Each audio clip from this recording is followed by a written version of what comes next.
네, 오늘은 우리 교재 113페이지.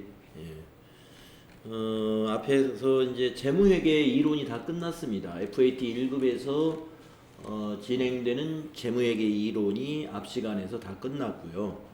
이 시간에는 제3장으로 넘어가서 제3장이 이론의 끝입니다. 제3장은 네, 이 교재에서 이론은 제3장이 끝이다. 이렇게 보시면 되겠습니다.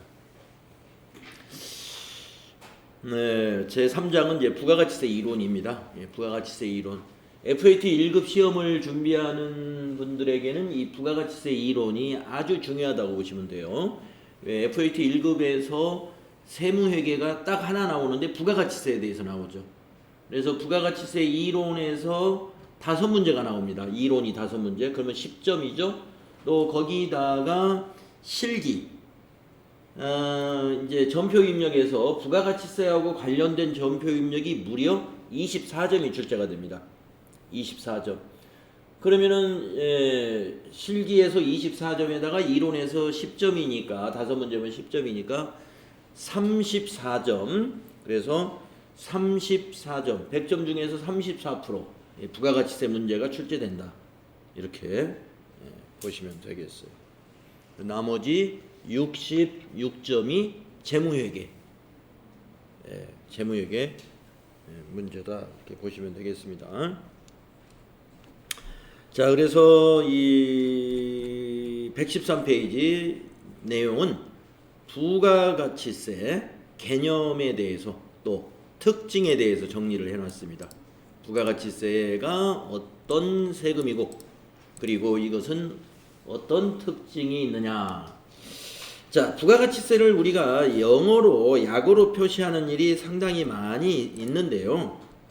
그 약어를 여러분이 알아두셔야 되겠죠? 여기 있네요. Valued Added Tax 해가지고 VAT 이렇게 약어로 부르고 있습니다. VAT. 그래서 뭐 VAT 하면은 여러분은 세무회계에서는 부가가치세를 의미한다. Value Added Tax, 부가가치세금, 부가가치세금, VAT 요거 용어로 알아두시고요. 부가가치세의 정의를 내용에서 이렇게 말했습니다. 부가가치세는 재화 또는 용역의 생산, 유통되는 모든 단계에서 기업이 새로이 창출하는 가치의 증가분을 말하며 부가가치에 대해 부과하는 조세를 부가가치세라고 한다. 자, 여기 지금 부가가치의 개념에 대해서 나오죠. 부가가치란 무엇이냐? 부가가치. 이 부가가치에 대해서 부과되는 조세가 부가가치세라는 거예요. 그러면 이 부가가치라는 게 뭐냐면은 재화나 용역이 생산되거나 유통되는 이런 단계에서 기업이 새로이 창출하는 가치를 부가가치라고 그래요. 기업이 새로이 창출하는 가치. 그걸 부가가치라고 합니다. 그럼 한번 그림을 제가 이제 여기서는 지금 이 교재에 있는 그 그림이 없어가지고 제가 어느 교재에서 이 그림을 이렇게 따다가 여기다 그려놨어요. 제가 이거를 그래서 좀 크게 보여드릴게요. 여기에서 이제 그 어떤 제품이 또는 상품이 이렇게 유통이 된다고 한번 보겠습니다. 여기서 이렇게 유통이 되는데 위에서 아래로 그러면 생산자, A 사업자는 공장을 가지고 있는 생산자라고 한번 보십시다. 그러면 이 생산자가 어떤 제품을 만들었어요. 그래가지고 1,000원에 도매상에게 판매를 한다라고 보겠습니다. 그러면 유통이 일어났죠. 그리고 요 생산자는 1,000원이라는 가격이 뭐냐 하면은 바로 생산자가 창출한 부가가치다 이렇게 봅니다. 생산자가 창출한 부가가치세. 그래서 이 생산자는 부가가치세를 얼마 내냐면요. 여기 이제 결론을 먼저 말씀드리면 100원을 냅니다. 우리나라 부가가치세율은 10%예요. 세율이. 네. 그러면 도매상을 한번 살펴보도록 하겠습니다. 예, 비사업자인 도매상을 보면은요. 비사업자인 도매상을 보면은 도매상이 1,000원에 사왔잖아요. 1,000원에 사다가 2,000원에 팔았다는 겁니다. 소매상한테 2,000원에. 그러면 도매상이 생산자한테 물건을 떼어다가 뭐 어떻게 박스를 넣어서 어떻게 뭔가 가공을 좀 했겠죠. 나누어서 이렇게 포장을 했다든가 하여튼 도매상이 뭔가 투자한 게 있을 겁니다. 따라서 도매상은 1,000원에 사다가 2,000원짜리를 만든 셈이에요. 그렇게 되면 도매상이 창출한 부가가치는 1,000원인 셈입니다. 여기 1,000원에 사다가 2,000원에 팔았으니까. 그래서 B 사업자인 도매상은 세금을 부가가치세를 얼마 내느냐? 역시 100원을 냅니다. 자기가 창출한 부가가치에 대한 세금 100원. 자, 소매상을 보겠습니다. 자, 소매상은 도매상으로부터 2,000원에 사왔습니다. 사다가 소비자에게 3,000원에 팔았다고 보겠습니다. 소매상은 그걸 또 사다가 띄어다가 동네 가까운 데다가 가게를 얻어가지고 이렇게 진열을 해놓고 직원들을 채용해가지고 물건을 팔 거란 말이에요. 그러면 그 직원 봉급도 줘야 되고, 가게 월세도 내야 되고 하니까 2,000원에 사다 2,000원에 팔 수는 없겠죠. 마진을 남겨야 되니까 3,000원에 팔았다는 거예요. 그러면 소매상이 창출한 부가가치는 얼마냐? 역시 1,000원입니다. 2,000원에 사다가 3,000원에 팔았기 때문에 그러면 1,000원에 10% 100원. 이런 원리예요. 이런 원리. 자, 그러면 부가가치에 대해서 과세하는 조세를 부가가치세라고 한다. 요걸 이제 이해를 하셔라 이런 얘기입니다. 부가가치에 대해서 과세하는 조세가 우리나라의 부가가치세라는 제도다. 그래서 유통 단계에서 전부 과세가 됩니다. 유통 단계에서 부가가치세가 딱 어느 사업자 하나가 과세하는 게 아니라 생산자도 부가가치세 내고 도매상도 부가가치세 내고 소매상도 부가가치세를 납부하고 있어요. 그죠? 자, 그러면 또 밑에 걸 보겠습니다. 자, 여기 부가가치세 정의를 여기서 말한 거고, 그러면 어떤 특징이 있느냐? 부가가치세는 첫째, 일반 소비세입니다. 일반 소비세. 어떤 얘기냐면은 면세 대상으로 열거된 것을 제외하고, 그러니까 면세가 있어요. 이걸 제외하고는 모든 재화나 용역의 소비 행위에 대해서 과세하는 소비세라는 거예요. 모든 재화와 용역의 소비 행위에 대해서 과세를 합니다. 그래서 지금 제가 보고 있는 이런 책이다. 그러면 책은 면세예요. 여기에는 부가가치세가 없습니다. 그런데 이제 제가 이런 마이크, 키보드, 노트북 이런 거 다 과세예요. 그러니까 여기 대부분이 다 과세입니다. 이 교실 안에 있는 물건들을 다 보면 면세인 게 아무래도 봐도 책밖에 없습니다.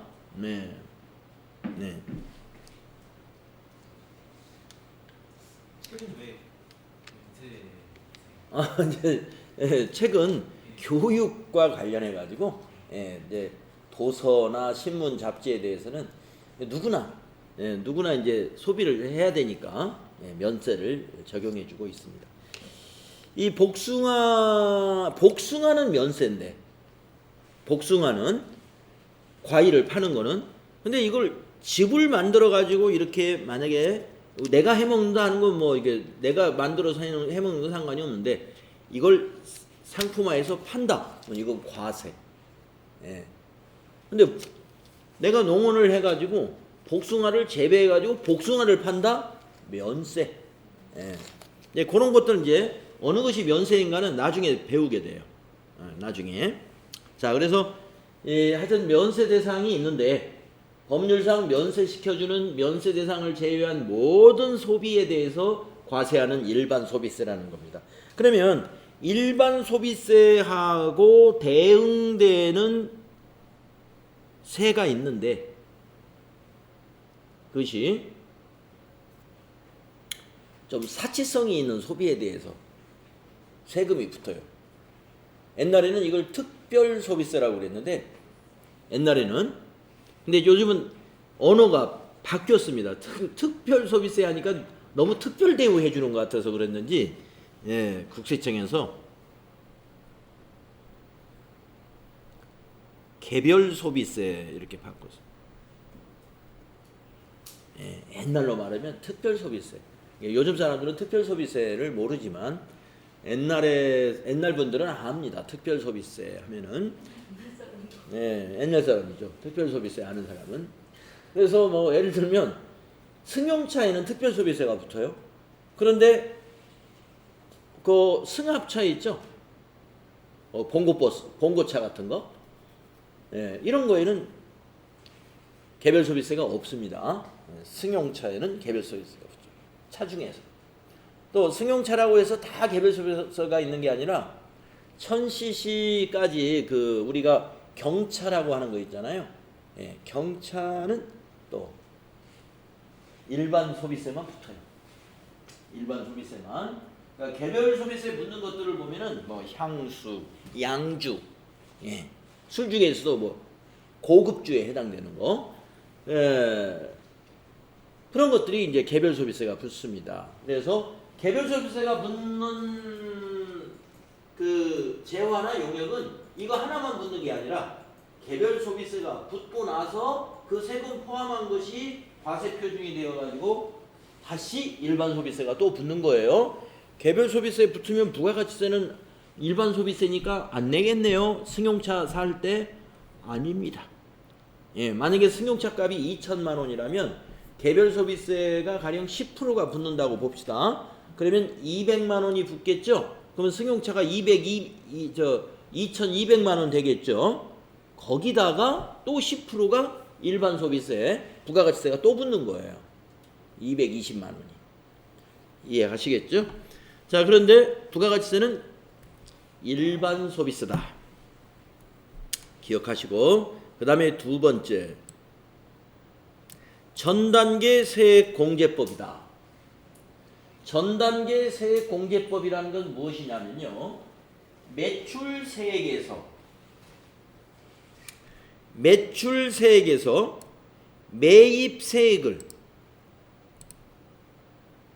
매입세액을 차감해가지고 부가가치세, 납부해야 될 부가가치세를 계산합니다. 매출세액에서 매입세액을 차감하여 부가가치세를 계산한다. 한번 보겠습니다. 아까 그 그림으로 가보면, 제가 이 그림은 제가 여러분들한테 인쇄를 해서 드리는 게 좋을 것 같아요. 이거 예, 또 여기 필기하려면 이제 귀찮으니까 이건 제가 한 장씩 인쇄해서 드리겠습니다. 자, 아까 부가가치세는 전단계 세액공제법이다라고 했잖아요. 예, 바로 이 그림에서 보면은, 자, 매출세액에서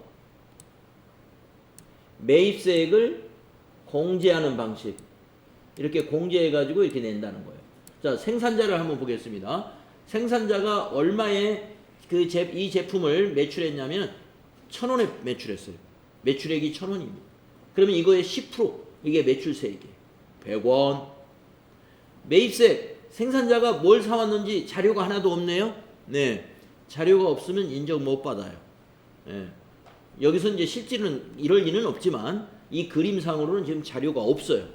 예, 자료라는 건 뭘까요? 생산자가 이 물건을 만들려면은 그 물건을 만들기 위한 원재료 같은 거, 이 사온 거 있을 거 아니에요? 그게 지금 자료가 주어지지 않았어. 그러면 자료가 없다고 생각하면 인정 못 받는다. 그래서 0원. 그러면 생산자는 매출세액이 100원이고 매입세액이 0원이니까 100 빼기 0은 100원이죠. 100원을 납부한다. 그러면 도매상을 볼까요? 도매상의 매출세액은 200원이라는 거죠. 왜? 소매상한테 2,000원에 매출을 합니다. 판매가 매출이죠. 2,000원에 매출을 하니까 거기에 10%가 200원이에요. 부가가치세 세율은 10%. 단일 세율이에요. 자, 그러면 매입세액 100원을 뺍니다. 매입세액이 뭐냐? 생산자한테 사올 때 1,000원에 사오는 게 아니라 세금 100원을 포함해서 돈을 줄 때는 1,100원을 줘요. 예, 생산자가 세금 계산서를 끊을 때 세금 영수증이 세금 계산서예요. 자, 이 물건 한 개 1,000원입니다. 해서 한 개 1,000원. 거기에 세금 100원. 해서 1,100원. 부가세 포함해서 1,100원을 청구합니다. 도매상한테. 그러면 1,100원을 줘야 돼요. 그래서 도매상이 부담한 요 100원을 우리는 매입세액이라고 한다 이거예요. 부담했는지 안 했는지는 뭐로 증명해요? 도매상은 생산자가 발급한 세금 계산서를 갖고 있어요. 거기에 100원을 내가 부담했다라는 게 세금 계산서에 나와 있어요. 예, 공급받는 자가 누구이고 그 공급받는 자는 세금 100원을 부담했구나. 그래서 그걸 매입세. 그래서 도매상은 200원에서 100원을 빼가지고 100원을 납부했다는 거예요. 자, 소매상도 보겠습니다. 2,000원에 도매상이 팔았기 때문에 소매상은 2,000원에다가 부가세 200원, 또 10%니까 200원 포함해서 2,200원을 결제합니다. 그러면 소매상이 부담한 매입세액은 200원. 자, 소매상이 최종 소비자에게 판매한 금액은 3,000원. 예, 거기에 매출세액은 그래서 300원. 그래서 300원에서 200원을 뺀 납부세액은 100원이 된다. 이런 원리예요. 이런 원리. 전단계 세액 공제법. 요거 전단계 세액 공제법이라는 것이 이런 의미다라는 겁니다. 기억을 해두시고 다음에 세 번째 간접세다. 간접세다. 그러면 이제 여러분이 간접세 하면은 또 상대되는 아까 여기 개별 소비세의 상대적 개념으로서 일반 소비세의 상대적 개념으로서 개별 소비세도 있다고 말씀드렸는데 간접세의 상대적 개념으로서는 무슨 세금이 있을까요?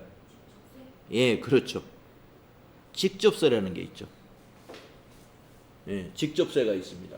직접세를 예를 들면 이제 지난 1월 달에 이천시에서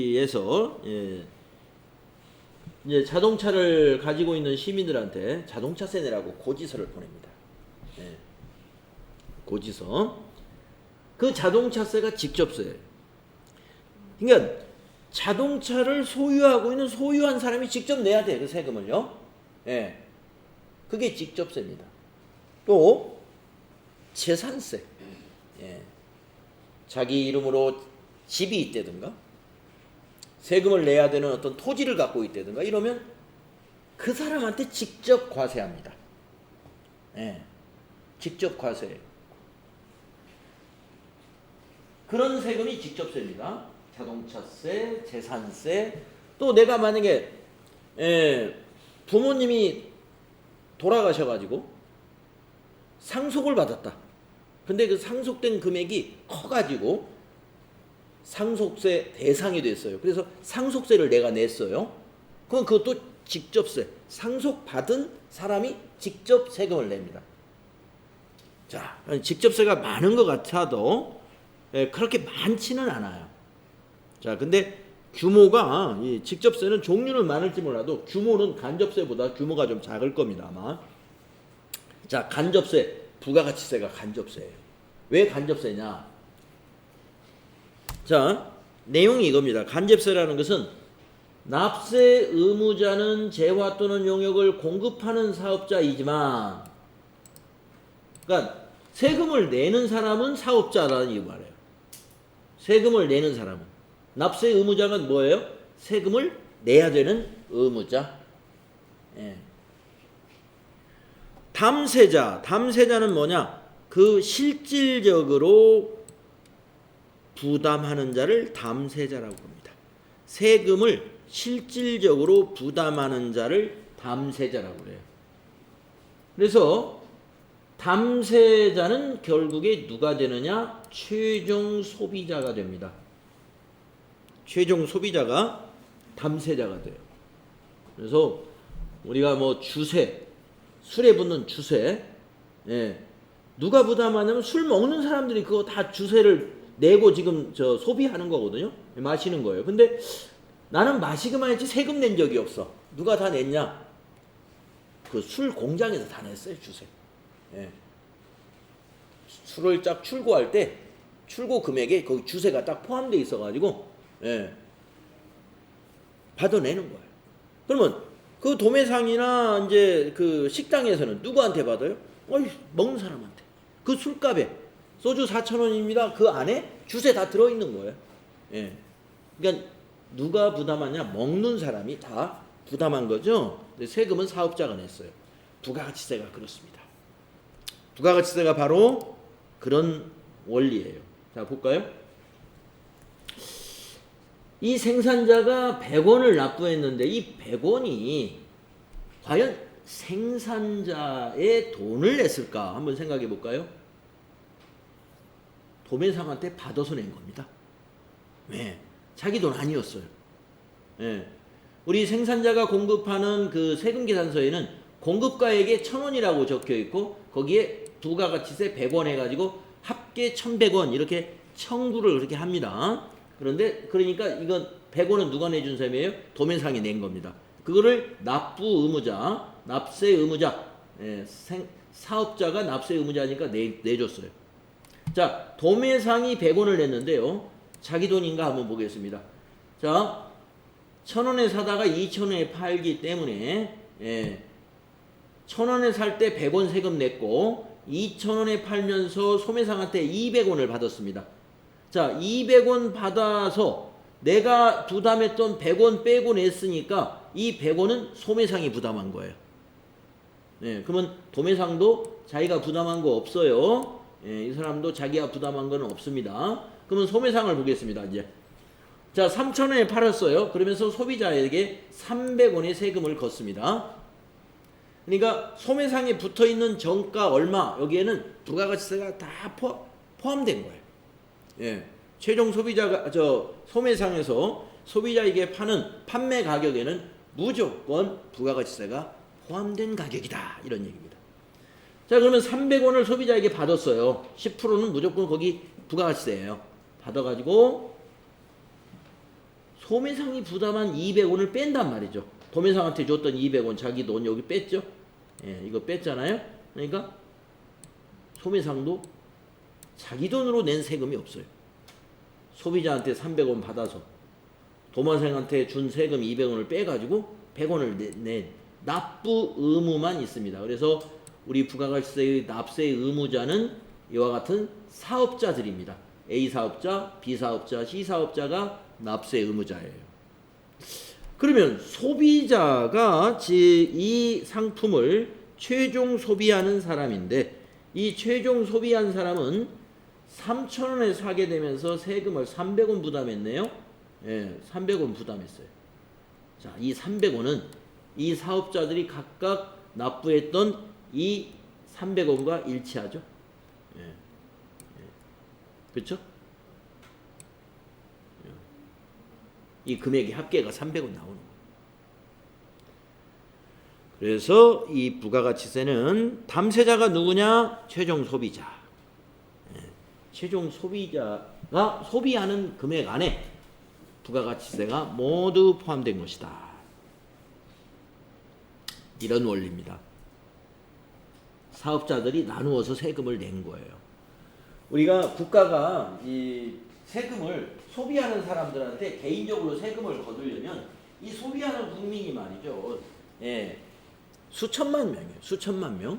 그 수천만 명을 상대로 해서 부가가치세 신고해달라고 그러면 공무원이 지금보다도 몇백 배 늘어야 되겠죠. 그 신고 받으려면 행정이 어마어마하게 행정력이 커져요. 그런데 사업자는 소비자만큼 많지 않잖아요. 그러니까 세금을 사업자들 보고 의무를 부여해 온 겁니다. 사업을 하려면 부가가치세 납세 의무가 있다. 예. 예를 들어서 소매상이 나 깜빡 잊어버리고 소비자한테 부가가치세 안 받았어요. 그 인정이 안 돼요. 마찬가지로 도매상도 나 소매상한테 세금 받은 적 없어요. 인정할 수 없어요. 무조건 판매된 금액에는 세금이 들어있다. 예. 세금이 들어있다. 그래서 이 사람들이 어떻게 합니까? 사업자들이 철저하게 공급가액 얼마, 세금 얼마입니다. 예. 세금 다 따로 걷어요. 자, 이런 원리에서 간접세다. 최종 소비자가 부담을 하고 납세 의무자는 사업자들이 유통 단계에서 납세 의무를 갖게 된다. 사업자들이 납세 의무를 갖게 됩니다. 그러니까 사업자의 역할도 커요. 국가가 이 어마어마한 부가가치세를 이제 걷어들일 때는 사업자들이 여기 협조를 해주니까 지금 걷어들이고 있는 겁니다. 예. 사업자들이 사업을 하기 위해서는 어쩔 수 없어요. 예. 납세 의무를 우리가 이행을 해야 되니까. 간접세, 부가가치세가 왜 간접세인지 우리가 이해를 했습니다. 네. 그래서 개별 소비세도 간접세고 소비세는 거의 다 간접세예요. 소비 형태로 개별 소비세든 일반 소비세든 다 간접세. 그다음에 네 번째 소비형 부가가치세다. 그래서 총 매출액에서 중간재 구입액과 자본재 구입액을 차감하여 부가가치세를 산출하는 이런 방식이기 때문에 우리가 총 매출액이라는 건 아까 매출액을 의미하는 거고 중간재 구입액, 자본재 구입액이라는 건 뭐냐? 우리가 제품을 만들려면 차재를 사야 되잖아요. 그 구입하면서 부담했던 부가가치세액 그걸 다 차감해죠. 중간재와 자본재 구입 비용을 차감함으로 부가가치는 총 소비액과 일치한다. 소비형 부가가치세는 우리 그냥 시험에서는 거의 다 안 나옵니다. 그러나 소비형 부가가치세다. 여기서 말하는 일반 소비세다라고 거의 같은 의미라고 받아들이시면 되겠습니다. 그 다음에 다섯 번째 소비지급 과세 원칙. 이 소비지급 과세 원칙은 수출이 해당이 되기 때문에 소비지급 과세 원칙은 수출할 때는 과세하지 않는다 이런 거예요. 자, 소비세이기 때문에 소비하는 국가에서 과세한다. 소비하는 국가에서 그러니까 국내에서 생산을 해가지고 미국으로 수출을 한다 또는 중국으로 수출을 한다 그러면 우리 국내에서는 과세를 안 해요. 부가가치세를. 국내에서는 미국에 가면 미국의 부가가치세, 소비세를 내야 되고 거기서는 부가가치세라고 하는지 무슨 세금이라고 하는지는 모르겠지만 그 나라의 그 국가에도 소비세가 있어요. 또 중국은 중국 나름대로 세금이 있겠죠. 그래서 수출할 때 부가가치세를 과세하지 않는 원칙, 이게 소비지급 과세 원칙입니다. 그래서 우리나라는 소비지급 과세 원칙을 채택하고 있어요. 그래서 수출 재화인 경우에 0%의 세율을 적용하여 부가가치세를 전액 공제해주고 심지어는 환급까지 해준다 이 말이에요. 환급까지. 환급이라는 게 무슨 뜻일까요? 세금을 돌려받는다는 겁니다. 내는 세금이 없는데 어떻게 돌려받느냐? 자, 우리가 이 수출을 하려면은요, 물건을 만들어야 되겠죠. 그렇죠? 그럼 물건을 만들려면은 자재를 사와야 되잖아요. 자재를 사와야 돼. 그럼 자재 사올 때 부가가치세를 부담하죠. 부가가치세를 부담해요. 그래가지고 다 만든 다음에 그걸 이제 수출을 합니다. 그러면 수출할 때는 국내에서 수출하니까 소비를 국내에서 안 하니까 부가가치세가 없어요. 수출할 때는. 그러면 매출세액은 0원이죠. 근데 매입세액은 물건 만들 때 자재 사올 때 매입 세금 부담한 거 있죠. 예. 그래서 매출세액 0원 마이너스 매입세액 100만 원이 있다고 볼까요? 빼기 100만 원 하면 마이너스 100만 원이 나오죠. 그거를 국가가 돌려줍니다. 예. 물건을 만들어서 국내에서 소비 안 하고 수출을 했군요. 신고하면 바로 돌려줘요. 환급. 그게 여기 소비지급 과세 원칙에 영세율 적용하는 경우에 이 환급이 있다. 자, 수출은 그렇고요. 수입은 어떻게 되느냐? 자, 미국에서 물건을 사왔어요. 예. 미국이 좋은 뭐가 있다고 그래서 미국에서 내가 수입을 했습니다. 우리가 수입은 기업도 수입을 하지만 개인도 수입을 해요. 개인들도. 우리가 국내에서의 소비는 모든 부가가치세 납세 의무가 기업, 즉 사업자만 납세 의무가 있는데 수입의 경우는 달라요. 수입은 기업도 수입하지만 개인들도 외국 제품을 수입하기 때문에 수입할 때는 납세 의무가 수입하는 모든 자에게 납세 의무를 줍니다. 그래서 볼까요? 수입 제한은 국내 생산 제어와 동일하게 부가가치세를 부과한다. 수입하는 거. 그래서 우리가 수입하는 거를 보면은 일단 관세가 붙고, 예, 무관세이면 뭐 무관세 0%니까 관세 없겠지만 관세가 있는 게 많죠. 관세 붙고 그 다음에 부가가치세가 또 붙어요. 예, 그래서 수입하는 재화에는 왜 과세 안 하냐? 왜 수입하는데 부가가치세가 왜 붙을까요? 소비지급 과세 원칙입니다. 우리나라에서 소비되니까 그게 생산을 중국에서 했던 베트남에서 했던 미국에서 했던 소비를 우리나라에서 하면 부가가치세 붙인다. 이런 개념입니다. 아시겠죠? 그래서 우리 부가가치세의 특징 요 5가지 꼭 잘 이해해 두셔야 됩니다. 부가가치세 이론에서 아주 출제될 확률이 매우 높아요. 이 특징을. 그러면 이 물세라고 하는 것도 여기다 이제 제가 여기 그림에다 넣어놨는데, 우리 책에서는 물세에 대한 얘기는 안 나왔는데 가끔 시험에서 물세라는 게 나오니까 물세라는 말은 반대되는 개념이 또 뭐가 있을까? 인세가 있어요. 인세 여기 니은 받침이에요. 인세. 자, 인세를 먼저 설명드리면 인세라 하는 것은 대표적인 게 소득세 같은 것이 인세인데요.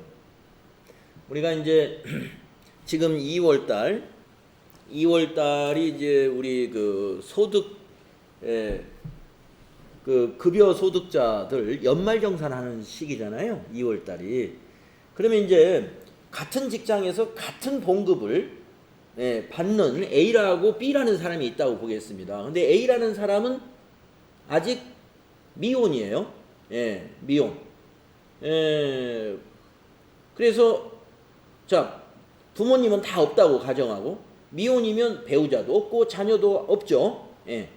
근데 월급이 500만 원. 자, B라는 사람은 결혼을 일찍 했어요.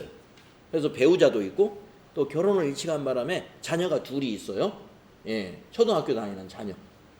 그러면은 B라는 사람도 똑같이 봉급이 500입니다. 그런데 이번에 2월 달에 연말정산하면은 세금을 요 B라는 사람은 많이 돌려받을 거예요. 많이 돌려받아요. 즉 납부할 세금이 다릅니다. A가 세금을 더 내게 돼 있어요. 더 내고 B는 세금을 적게 냅니다. 소득 금액이 왜 500만 원 같은데 세금을 더 내느냐? 그런 세금을 인세라고 그래요. 누가 소득을 했느냐에 따라서 인적 여건에 따라서 세금을 다르게 계산하는 게 인세입니다. 자, 인세는 뭐라고요? 인적 사항을 고려해서 과세한다. 인적 사항을 고려해서 과세한다. 그게 바로 지금 말씀드린 부양가족 따져서 이렇게 과세하는 근로소득세가 거기에 대표적인 거예요. 근로소득세뿐만이 아니라 우리가 이제 종합소득세, 모든 소득세가 거기에 해당이 됩니다. 종합소득세. 자, 그런데 그러면 물세는 뭐냐? 인적 요건을 고려하지 않습니다. 물건을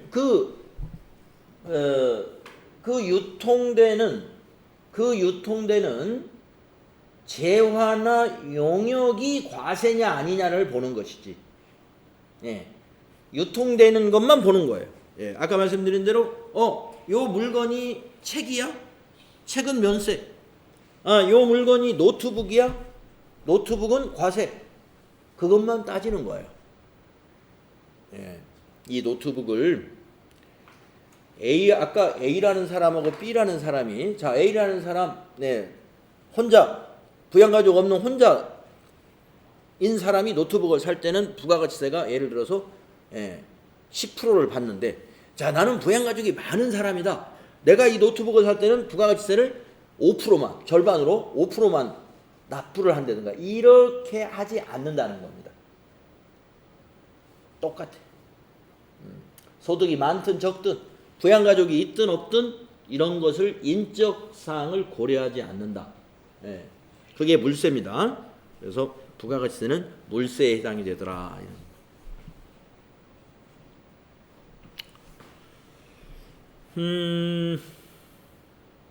자, 그러면 이제 여러분이 이 부가가치세의 특징을 통해서 부가가치세가 어떤 세금인가를 감을 다 잡으셨어요. 그래서 앞으로 이제 더 깊이 들어가겠습니다. 그래서 여러 가지 이제 부가가치세 이런 제도를 운영하는 데 있어서 꼭 알아야 되는 몇 가지 이론들이 있는데, 그런 내용을 중심으로 해서 여기서 시험에 나오는 내용을 중심으로 해서 우리 교재에서 정리를 했습니다. 첫째는 아까 일부 말씀을 드렸는데, 부가가치세의 납세 의무자는 국내에서 재화의 공급이나 용역을 공급을 했다면 납세 의무자는 사업자입니다. 납세 의무자는. 하지만 수입을 했다면 사업자를 포함해서 개인도 해당이 되기 때문에 납세 의무자를 우리는 재화를 수입하는 자, 이렇게 따로 명칭을 붙였죠. 수입의 경우는 재화를 수입하는 자가 납세 의무자다. 수입이 아닌 경우는 사업자가 납세 의무자다. 이렇게 알아두시면 되겠습니다. 밑에 주의해 보시면, 재화를 수입하는 경우 사업자 여부에 관계없이 부가가치세 납세 의무를 부담하며 세관장이 관세법에 따라서 징수하도록 돼 있어요. 그래서 내가 부가가치세를 누가 그러면 나한테 세금을 받아갈까? 세관장이. 세관장이. 우리 수입할 때 세관을 거쳐서 들어오거든요. 세관장이 부가가치세를 납부하지 않으면 그 물건을 안 줍니다. 세금 내야 물건을 주거든요. 관세하고 부가가치세를 세관장이 징수합니다. 자, 부가가치세의 납세 의무자를 이제 정리했고, 그러면 이제 납세 의무자가 사업자라고 했는데, 부가가치세법상 사업자는 요 세 가지 요건을 따져봅니다. 이 세 가지 요건을. 이 세 가지 요건이 충족되면 부가가치세를 납부해야 될 사업자가 돼요. 부가가치세를 납부해야 될 사업자는 첫째, 재화나 용역을 공급하는 사업자여야 돼요. 여러분, 재화다 그러면 이런 노트북, 이런 마이크, 이런 것이 이제 재화죠. 그러면 용역이라는 건 뭐냐? 지금 제가 이렇게 강의를 해서 벌어먹고 살잖아요. 그게 교육 서비스 용역입니다.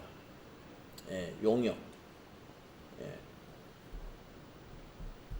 그러니까 용역과 근로는 좀 차이가 있어요. 내가 근로 하는데 나도 용역 아닌가? 근로는 근로 계약을 맺어서 어떤 누군가 지시하는 자가 있죠. 업무를, 일을 지시하는 자가 있어요. 그 지시 통제에 따라서 근무를 하는 거, 출근 시간, 퇴근 시간 이런 것들 정해놓고 그건 근로 계약이 근로를 제공한다고 그러지 용역을 제공한다고 안 해요. 네. 그런데 예를 들어서 저희 학원이 만약에 이거 청소하기가 너무 힘들어. 그래서 제가 이전에 무슨 청소하는 업체에다가 얘기를 해서 우리 학원 일주일에 한 번씩만 와서 청소 좀 해주세요 하고 계약을 맺었어요. 약속을 했어요. 그래가지고 일주일에 한 번씩 와서 청소해주면 내가 일주일에 5만 원씩을 준다 라고 하고 이제 협약을 해서 거래를 합니다. 그러면은 그 청소업체는 우리한테 근로를 제공한 게 아니에요. 예. 용역을 제공한 거예요. 우리하고 근로계약을 맺는 게 아니죠. 그 청소업체에서는 어느 날은 A라는 사람이 와서 청소를 하고 어느 날은 B라는 사람이 와서 청소하고 예. 그 사람들이 누구든지 가서 상하사 컴퓨터 학원 몇 시부터 몇 시까지 가서 청소 좀 해주세요. 파견해서 보내죠. 용역이에요. 자, 그래서 재화나 용역을 공급한다. 그러면 일단 사업자 요건이 됩니다. 예. 그래서 청소업체도 사업자고, 예. 이런 전자제품 도소매하는 매장도 사업자인 거예요. 그다음 두 번째, 영리 목적인 여부는 불문이다. 자, 영리 목적은 불문이다. 그러면 비영리도 사업자다 이런 말이에요. 밑에 내용을 읽어보겠습니다. 부가가치세법상 납세 의무자는 개인 사업자나 영리법인으로 한정되어 있는 것이 아니다. 비영리법인도 납세 의무자가 되고 국가나 지방자치단체도 납세 의무자가 되고 해서 사업자 요건을 충족한다면 부가가치세의 납세 의무가 발생하기 때문이다 이거예요. 예. 그러니까 국가가 어떻게 사업자 요건을 충족하지? 국가는 기관인데 국가기관. 우리가 자 만약에 국가가 말이죠. 이 국가가 재화를 공급해. 국가가 아니면 용역을 공급해요. 과세가 되는 중요한 것이 앞에 과세 대상이 되는 거예요. 과세 대상이 되는 용역. 자, 우리 이천시에서 보면은요, 이천시가 지금 이게 도로에 이게 줄을 그어놓고 거기 우리가 차를 주차하면 주차비를 받아가죠. 그게 과세 용역이에요. 주차 사업이. 개인이 주차 사업을 하든 영리 목적이 아닌 비영리 단체라든가 아니면 국가가 주차장에서 주차비를 받든, 예. 그러니까 비영리 단체에서 자기 주차장에서 이렇게 주차장을 막아놓고 우리 주차장 이용하려면 주차료를 받습니다 하고 주차료를 받아요. 부가가치세 내야 돼요. 예. 그 단체가 비영리 단체라 하더라도 뭐 대한적십자사 주차장을 막아놓고 주차료를 받는다. 아니면 무슨 학교에서 운동장에 주차장을 그어놓고 학교에 주차하면 주차료를 받더라. 부가가치세 내야 됩니다. 국가도 마찬가지예요. 그래서 이 사업자 요건이라는 게 뭐예요? 과세 대상 재화나 용역을 공급한다? 그러면 그 공급하는 기관이 국가이든 지방자치든 비영리 법인이든 상관없이 납세 의무가 발생한다는 그런 얘기입니다. 그 다음에 또 사업자의 요건은 사업상 독립적이어야 된다. 독립적이라는 게 뭐냐면은 부가가치세를 창출해낼 수 있을 정도의 어떤 사업 형태를 가지고 있어야 그걸 사업자라고 봐요. 그러면 사업 형태를 가지고서 계속적 반복적으로 재화나 용역을 공급해야 이거는 독립성이 있다 이렇게 보겠다는 겁니다. 예. 독립성이 있는 사업자냐 이걸 보겠다는 거예요. 예. 독립성이 있는 사업자로 본다는 것은 어느 정도의 사업 형태를 갖추고 사업 형태 갖춘다는 건 뭘까요? 매장이 뭐 있어야죠. 매장 없어도 이렇게 온라인으로도 파는데요. 그러면 쇼핑몰 홈페이지라도 있어야죠. 그게 형태예요. 예. 그리고 이게 또 중요하죠. 반복적으로 재화나 용역을 공급해야 됩니다. 네. 반복적이지 않다는 건 한 번만 딱 장사하고 안 하는 거. 이건 사업자로 안 봐요. 그러니까 이제 뭐 행사장에서 하는 거를 여러분이 생각하시면 됩니다. 행사장. 네, 만약에 이천에서 이제 뭐 4월 달에 이천 S파크에서 이천 도자기 축제를 만약에 한다고 볼까요? 근데 이제 S파크 안에서 마트를 얻어가지고 이렇게 하면은 사업 형태도 갖추고 그 마트는 계속 반복적으로 거기서 팝니다. 그러니까 그 사람은 부가가치세 납세 의무자가 있는 사업자가 확실해. 자, 그런데 S파크에서 뭐 사람들이 뭐 어마어마하게 온다고 그래요. 그래가지고 만약에 신둔면에 뭐 무슨 노인회, 아니면 뭐 부녀회 이런 데서 거기 이제 도로변에다가 딱 텐트를 하나 치고 행사 기간이 만약에 뭐 일주일이다, 뭐 한 달이다 그러면 그때 거기서 무슨 떡을 만들어서 판다든가, 뭔가 거기서 과세되는 재화나 용역을 공급해요. 팔아요. 판매 행위를. 근데 그 행사 때만 딱 해요. 사업 형태도 그때만 유지하고 나중에 행사 끝나면 없어져요. 그것은 사업자가 아니다. 납세 의무 없습니다. 그래서 부녀회나 노인회에서 어떤 행사 때 어떤 행사장에서 일시적으로 하는 판매 행위에 대해서 세무서에서 부가가치세 좀 내야 됩니다. 안 내면은 탈세입니다. 이렇게 지적하는 적이 없죠. 그런데 그 부녀회가 딱 한 번만 하는 게 아니라 그 부녀회에서는 이천에 도자기 축제도 하고 또 뭐 성남에 무슨 축제가 있으면 거기 가서도 하고 서울에 무슨 축제가 있으면 거기서도 하고 축제장을 전국을 돌아다니면서 계속 한다. 사업자. 그렇게 되면 그 부녀회는 사업자 등록해가지고 부가가치세 내야 됩니다. 계속 반복적으로 하기 때문에.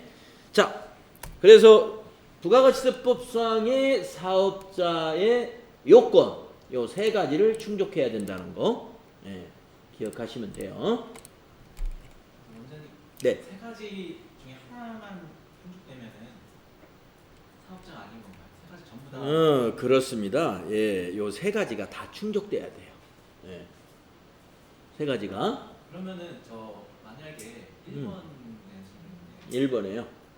아까 책 같은 거는 면세 대상이라고 했는데 그런 책 같은 걸 공급하는 사람은 1번에 해당되지 않습니다. 그러니까 책을 공급하는 자는 부가가치세법상은 사업자가 아니에요. 그렇죠. 부가가치세법. 그렇죠. 다른 책을 파는 사람도 이제 종합소득세를 내거든요. 그 종합소득세법상 그 사람은 사업자. 그런데 그렇죠. 여기서의 사업자 요건은 부가가치세법상의 납세 의무가 있는 사업자의 요건을 말하는 거예요. 그러니까 우리나라 조세 전체에 대한 그 요건이 아니라 면세물품을 만든다고 사업자가 아닌 건 아니니까. 그렇죠. 부가가치세 납세 의무가 있는 사업자. 그거. 다시 정리하면 그냥 일반 개념의 그런 사업자가 아니라 부가가치세 납세 의무가 있는 사업자. 좋은 질문이었어요. 부가가치세 납세 의무가 있는 사업자입니다.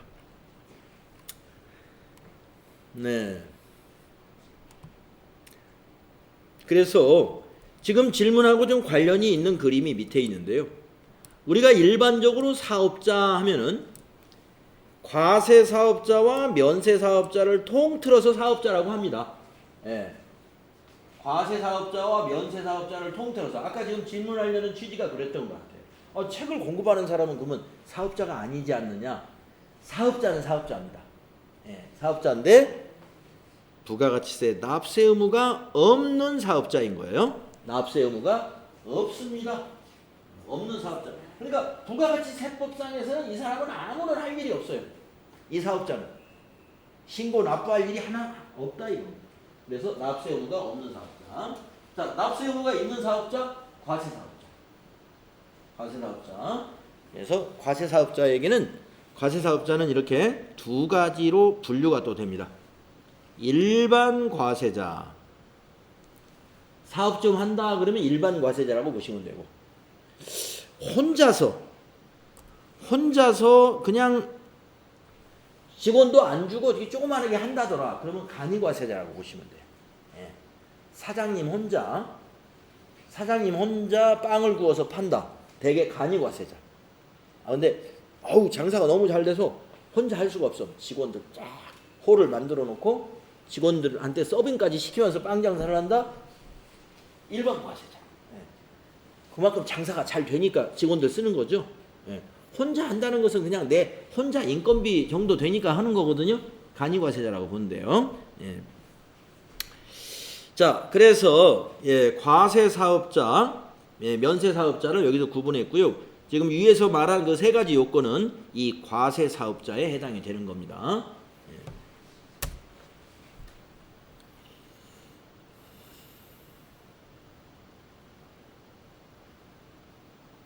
밑에 주를 읽어보고 좀 쉬었다 하죠.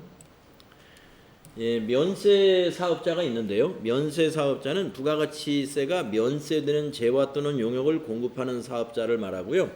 그래서 부가가치세 납세 의무가 있는 사업자는 아니다라는 거. 부가가치세 납세 의무가 없다는 걸 여기서 얘기하는 겁니다.